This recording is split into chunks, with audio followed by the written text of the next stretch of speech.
Welcome to Smart, Amazing Conversations with Dr. Nancy, a podcast that takes a look at stories of life and leadership for smart, amazing women and men like you. The way I can give support to the world right now is by showing up.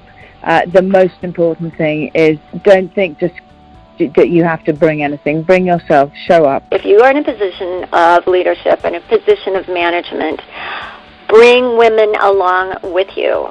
Supporting women is Dr. Nancy's passion and her purpose, and talking with other women and men who promote women's leadership is one of her favorite things to do. I've yet to meet a woman who did not know what she really wanted. She was just either afraid to ask the questions or she was afraid of what the answers meant. Their stories connect us and help us understand that the possibilities are endless if we support each other and lift other women up. Trust is created by persistent identity. I show up in my conversations. I build relationships. I show up as myself time and time and time again. And trust is built. It's one conversation at a time. Ashely Avis is an award-winning writer, director, editor with 5 completed features under her belt. She's also a passionate advocate for horses and is founder and president of the Wild Beauty Foundation. Ashely's most recent documentary feature, Wild Beauty, Mustang Spirit of the West, is a journalistic exposé into the corruption befalling wild horses. The film has been called groundbreaking, and in addition to receiving a special Congressional commendation in 2023, was just released by Gravitas Ventures and is available on Amazon, iTunes, and other platforms. Ashely is currently in post-production on The Lamb, marking her as the first Western woman ever to helm a film in Saudi Arabia. Previously, Ashely wrote, directed, and edited the reprisal of the classic Black Beauty for Disney+, starring Kate Winslet and Mackenzie Foy. Now, here's Dr. Nancy and her guest, Ashely Avis. Hello, how are you? Hi, Dr. Nancy. I'm doing great. How are you?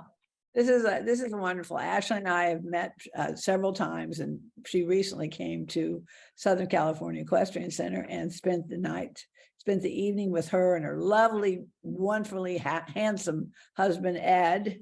He's delightful, by the way. Just looks like a pretty good, great partnership. All right, well, let's start. I want to start talking about you and you personally, because I know we talked a little bit about your parents. One of your parents is a lawyer. Your other parent is a doctor, and you're a filmmaker. So how did you get to be you? Because again, you had no doubt influences from 2 highly educated parents, and here you are, a filmmaker. So anyway, how did that happen?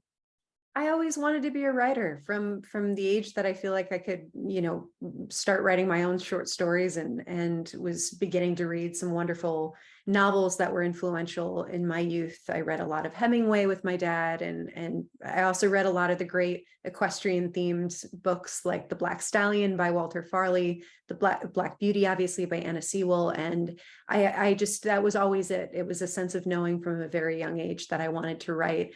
And it's interesting how life, shapes you in ebbs and flows and takes you in different directions. But throughout my childhood, I thought I would become a novelist. And then I worked as a journalist in New York City when I was in college, and I thought that would be it for a little while. And then I began an internship while I was in Manhattan for a production company, a feature film production company. And that's when I discovered screenplays. And as a lover of poetry, when I read my first screenplay, it was another one of those moments where your life is about to change, where I thought, this is exactly the type of writing that I want to do.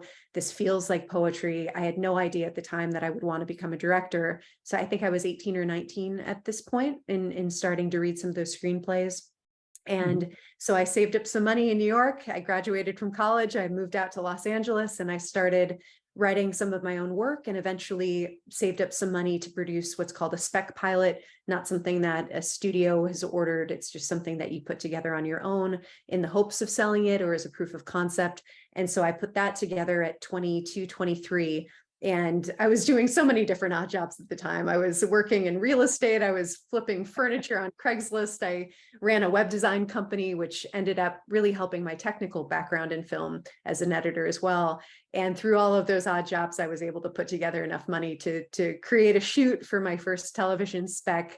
And it got seen by the founder of Lionsgate. And that was just a moment of serendipity or fate. And he thought it was funny, and he ended up championing that project. And then he hired me to direct a classical music documentary, which wasn't feature length. It was about 40 minutes or so. But that person really gave me, we need champions in life. My dad says that a lot. And he was my first professional champion that gave me a shot. And that's when I realized I wanted to not only write, but produce and direct. Yeah, we having a mentor, someone in our lives that just stands up and goes, hey, I think you got it. I think you could do this. Let's do this, and I think that's so very important. But, and since then, oh my gosh, the credits and the things that you've done, you are the first Western women, first of many women, but the first Western women to do a film in Saudi Arabia. That's a pretty big deal, because that country is, it's not truly a place for women. It was ultimately, I wanted to go, well, let me back up. The script was sent to me by a wonderful producer that I really trust, who's become a mentor to both myself and my husband, Ed. He produced Black Beauty, and Jeremy Bolt is his name. And he sent us this beautiful script about 1.5 years ago called The Lamb, about a little boy who loses his mother to cancer, and he falls in love and in friendship with an orphan lamb that similarly lost its mother. And he goes across the Arabian desert trying to save the orphan lamb over Eid, where they traditionally eat lamb like we do turkey over Thanksgiving. And so he's on a quest to reach the capital city of Riyadh, which his mother was supposed to be treated there, and she never made it. So he thinks of it as Oz. If he can just get the lamb there, she'll be okay. And so it's a really stunning story. And I think has a lot of beautiful universal themes, which is what attracted me to it. I really believe in animal empathy and the messages of compassion toward animals as well as each other. So it really fit within what I believe in and what I was looking for. And then, of course, there was the adventure and the challenge of going over to a place that film is brand new over there. It's only been an industry for in recent years. And so that was an additional challenge that was exciting as well as a little daunting. But it was a great experience. The actors, there's talent everywhere. And that's something, having shot internationally in Cape Town. And, I believe, and I feel like it's very true, talent is everywhere. And we were able to find this miraculous 8-year-old boy named Aziz to play this child. And the landscapes were incredible. And it's mentorship for women is something that I've done for a long time and believe in very much. And it was very important to me in a brand new industry in Saudi to also make sure, if film is kicking off there, let's kick it off right, because we certainly didn't kick it off right in Hollywood. We're just having this surge of diversity and women in the director's chair, diverse voices. And so why not start that over there from the ground up? And so there was a lot of support for that. And we had a number of women on set. My cultural consultant, it was a brilliant woman, just a number of female producers on the project. So I think the main challenges we really faced were when they're shooting in a remote location with, sometimes the infrastructure isn't quite there yet, and just trying to navigate those challenges. But you find that really on every project, there are always unexpected things. So, but we're very proud of the film, and I'm excited for a global audience to be able to see it. Well, I can't wait for that to come out. Well, let's go back to how you and I met. Yeah. I think that's again one of the big reasons, because we're both equestrians. You used to ride also. You were a hunter jumper. I'm a gated Arabian riding equestrian. So we do have that background, which is always an absolute connector. But again, we met because of Wild Beauty Mustang, Spirit of the West. This was just an unbelievable documentary about wild horses. We met, I think, a year before I actually saw the movie and began to learn more about what you were doing, why you were doing what you were doing, and saw some of the documentary and was just totally blown away. And and again, that's what goes on in our world. What we don't know, what we don't see, what we don't read about, and we can't do anything about. So the key is awareness. The key is to create a platform for people to see what's going on in the real world and how it could be affecting them as well. But horses have been in our history since the very beginning of time. What was it you were talking about? Someone is trying to prove that basically the horse was probably one of the, has evolved from the Ice Age, but evolved definitely from the time of the dinosaurs into what it's become today. But they've been in our history as far as travel, as far as commerce, but also as far as wars. I mean, we've needed horses, and we have these amazing herds of wild horses that run in different states throughout our country that are not being protected as they should be. And land management is a real issue. But again, Wild Beauty, Mustang Spirit of the West really brought all this to the forefront. And one of the things I said to people when they were watching the film, I said, don't look away. Mm-hmm. And it's hard. It really is hard to watch what human beings do to animals. I can't understand it. I just don't understand it. But talk about how that began for you, because again, this is your foundation, of course. The founder of Wild Beauty Foundation is so key to raising funds and awareness. But how did this all begin? It's amazing how life finds you or comes back to you full circle. I mean, I've said this before, it's beyond serendipitous that one of the first novels I read about horses was Black Beauty. And that was the novel that inspired me to ask my parents for riding lessons when I was 7 years old. And so when I was getting my career, taking the next step in my career, I should say, I directed 3 independent films, hundreds of commercials, trying to take that next step into the studio system with bigger budgets, bigger projects.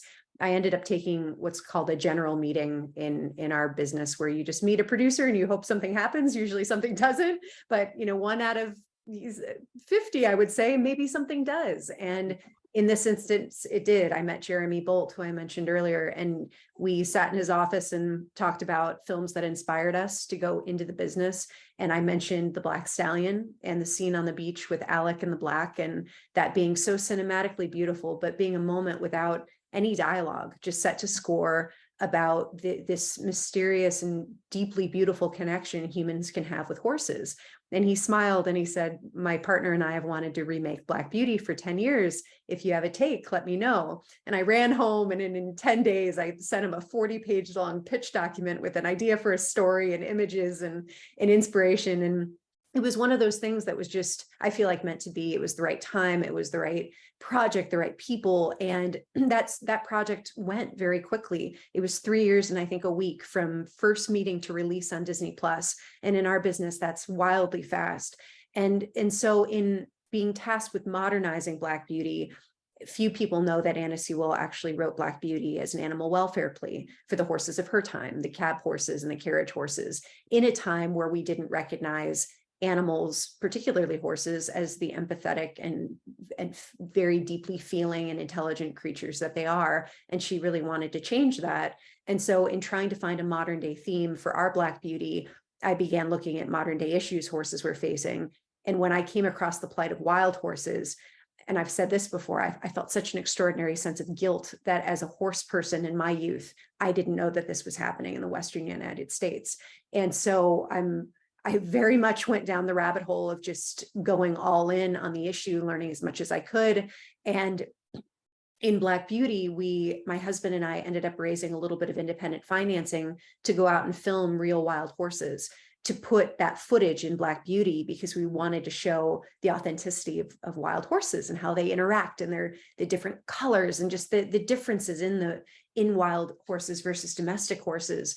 And it was in that first trip, and this was about 4 years ago at this point, 4 or 5 years ago, where we went out to filmed the beauty of wild horses in Wyoming and Utah, and then we went to Nevada and filmed a roundup. And sitting on top of that mountain in 100-degree heat, where the Bureau of Land Management was allowing the helicopter to round the horses up beyond the temperatures that they're supposed to, and seeing the nature of how the contractors, I mean, these helicopters are acrobatic. It's almost like they're having fun when they chase the horses, in my opinion, in witnessing that. And to drive a flight animal at eye level with a chopper for miles and forcing these horses to run multiple Kentucky derbies, terrified, breaking their legs, breaking their necks. Babies got trampled in that roundup. It was just so horrifying to see, and I had never felt the sensation that I had in my chest that day. It was just a different type of heartbreak, and I was so angry. And in realizing, as you said earlier, the lack of awareness, it's hard to get the media out to these roundups because they're very remote. The Bureau of Land Management has done an extremely good job at disinformation and misinforming the public. And in 2020, and I hope I'm getting these stats correct, but I know it was over 100 press releases issued by the Bureau of Land Management, and they're picked up everywhere. And it's the same repetitive narrative that wild horses are overpopulated, they're starving, they're being rounded up for their own good, and that is false. And so over the years of filming wild horses across the American West, we were in 13 different states for the course of the film. Wild horses are in 10 Western states. We filmed numerous roundups where the narrative was always changing, where the Bureau of Land Management would say the horses are starving, or we're rounding them up for future starvation, which doesn't make any sense to me. And then we're filming these horses and they're healthy and they're fat, and there is grass and there is water. And then the agency will change its reasoning when they start getting caught in their lies. And I don't know how this federal agency has not, their hands haven't even been slapped. And so what we're trying to do with the film is to create Blackfish or the Cove for wild horses. We need a tipping point of awareness. We're really trying to support a bill called the Wild Horse and Burro Protection Act, which is HR 3656, if people want to call their members of Congress to ask this to be pushed forward. That bill would end the use of helicopters in the roundups, which I think is the first major step in setting a precedent to changing something in this antiquated, activity. And obviously the long-term hope is that wild horses aren't rounded up at all. But I think the animal cruelty side of it in 2023 is so black and white and is easier for both sides of the aisle to understand. So that's what we're hoping the film becomes a tool for awareness. Didn't you mention something though, when we were talking at dinner that evening though, that oftentimes what they would do is move animals off that particular areas of land and then put either cattle back on it or sheep. And so again, what it sounds like more than anything is that there's a commercial aspect of it, which is move the horses off and then put some money-making projects in there with horses, with cattle and with sheep. And to me, that again is just a flagrant misuse of funds. And again, where's that money going? Who's getting that money? And so, it's whose hands being, where's the money going to who to keep things going in that direction. So, and again, I think the key is awareness and understanding that this is what's going on, because you're right, those horses were absolutely gorgeous. You didn't see horses that looked, that they were starving. You didn't see unhealthy babies. What you saw were horses being herded that were absolutely beautiful. In fact, I don't think the average person really realizes how absolutely beautiful wild horses are. And, for me, that was just, again, that eye-opening experience. I know, and here in California, in Santa Barbara, there's a couple of herds, and I've got pictures of them. There's a woman that paints, but they have certain stallions, and they're trying to keep these herds pristine. And so there are some areas that truly are, what was the island that Roberto talked about? Island. What was it again? Sable Island. Sable Island. There are places that truly are doing a fantastic job in understanding the beauty and the history and the natural aspect of these wild horses that are absolutely beautiful. And I mean, like I said, it makes you angry, but it really, really is so important. And we're, as I said, SC, Southern California Equestrian Center, we're going to do what we can to continue to create that awareness. We're going to do a blog, but we're going to put information on the website so people can go and learn more about it and how they can talk to their state representatives, anybody that will listen to them, that this just has to stop. These kill pens. And I mean, I don't think people understand what goes on with horses. If you or I started to rescue a horse today and people found out about it, you would have probably 2 or 3 calls a day from people wanting to relinquish horses, or horses that have been left out to basically fend for themselves with no food, no water. I'm really kind of disappointed in a lot of people, the way they handle their first of all, their understanding, but second of all, their care of the equestrian world. So I'm right behind you. I'm just like, I'm getting so fired up that I could just, but again, the most important thing is, how can we help? How can we help? And this is the call for action right now. What can people do to help? Absolutely. And both adults and children can raise their voices. We think it's extremely important for young people to join this fight, children and teens. So we are launching this fall an awareness campaign where we're going to be asking people, and people can start this right now, calling their members of Congress and asking them to support that bill, HR 3656. It's the Wild Horse and Burro Protection Act. You can go to either the wildbeautyfoundation.org, or we have a standalone website called istandwithwildhorses.com. Takes 2 minutes of time. istandwithwildhorses.com. You can go to that webpage, input your zip code. Your representatives pop up right away. There's an automated message about the bill. You can change that, tweak that, write your own. But in 2 minutes, you can get a message to your representatives so that there's more awareness for wild horses and for that particular bill. And then for the people who see the documentary and who want to share that, that's a great way to spread awareness, because people will see what's going on. Even in the 2-minute trailer, they see what's going on. So please share our trailer to social media with the hashtag #IStandWithWildHorses. And then later this year, in the fall, we're kicking off a letter writing campaign with children, and we're trying to lift that up to be something that hopefully gets some national attention, where kids, whether they're in school, whether they gather at their barn with their friends, church groups, troops, and we want children over the month of October to be writing letters, handwritten letters to their members of Congress. And I think that those handwritten letters are something that are seen and felt so much more than an email, especially from kids. And when we were in Washington, D.C. a few weeks ago, canvassing Congress, my husband and I visited every single office of the Senate personally over the course of about 5 hours. And we went into some of the senators where we know we've had children, or if I've gone into a school, we know that those offices have been sent letters. And we were in Senator Hickenlooper's office, and his staff just lit up. And they said, we've seen the letters, we've read them, we log every single one. And that was just so impactful when you finally realize something that you're doing is starting to work. And I think just developing that and getting that into something that's a much bigger, concentrated effort will force Congress to pay attention. Yeah. Well, I know t-shirts always do the trick, because we just did a program through the last youth nationals and summer nationals in Oklahoma City, and it's called "Are You Okay?" But we did t-shirts.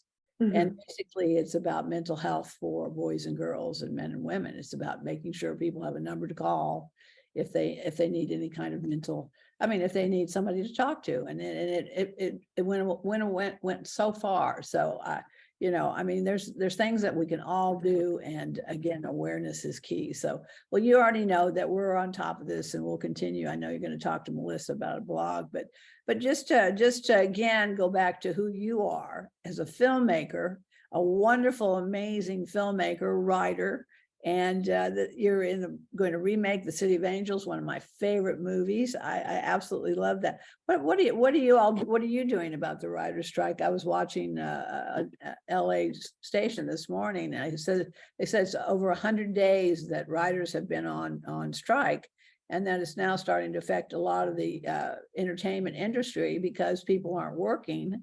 And like I said, I'd like to do some film productions out here too. So we've got to get people back working and writers back on track again. But what's that about for you? What are you all doing? What are you doing? What's your part in that? We're very fortunate in that in given that I'm a director, that the Directors Guild was able to reach an agreement, and obviously they were fighting for different things, some different things than the writers and the actors. So we've been lucky that we're in post-production on The Lamb, but it's this strike extends so far beyond just writers and actors. It's the grips, it's the electricians, it's our crew members. Yeah. We become friends with our crew members, and we hire the same people, and we're very. You see the credits at the end of a movie. There must be like 3,000 or more. So all those people are being affected by the strike. So, I guess it's more about money, and I hope it's resolved soon, because we Americans especially, we're hooked on our streaming, we're hooked on our films. I know I sure am. I mean, I don't go to bed at night unless I've watched a good movie. So that's kind of, but no, you're doing some amazing things. And again, how can they reach you, learn more about everything that you're doing and what's most important to you? Thank you. People can follow us through the Wild Beauty Foundation. We're on all the major social medias, primarily Instagram, Facebook, a little bit of Twitter. So Wild Beauty Foundation. And then if people want to follow me personally, it's just Ashely Avis on Facebook, Instagram, and Twitter. Well, and if they want to learn more, they just go to our website and find out everything. So Ashely, again, whatever we can do to continue to build that awareness and help you create, and of course you need money as well, don't you? Your foundation could definitely use more funding just to, again, create more publicity and outreach and all the above. So little cash a little cash is good too. So send money, learn more, talk to your state representatives, and get the word out, because if we all do something about it, we can solve this problem. So I agree. Congratulations, and I love your passion and you and Ed, what you were doing. I mean, I don't know that I could do that. I think because of my complete passion for horses, and that I don't know how I would have handled that. But we all need to know, and like I said, if you watch it, don't look away. So Ashely, thank you so much. Give Ed a big hug for me, and let's continue to do the good work. Thank you, Dr. Nancy. If you enjoy these smart, amazing conversations, please subscribe, rate, and review them on Apple Podcasts, Spotify, Amazon, or wherever you listen to your favorite podcasts. And read and enjoy more amazing stories in my books, In This Together, How Successful Women Support Each Other in Work and Life, and Leading Women, 20 Influential Women Share Their Secrets to Leadership, Business, and Life. Thank you for listening.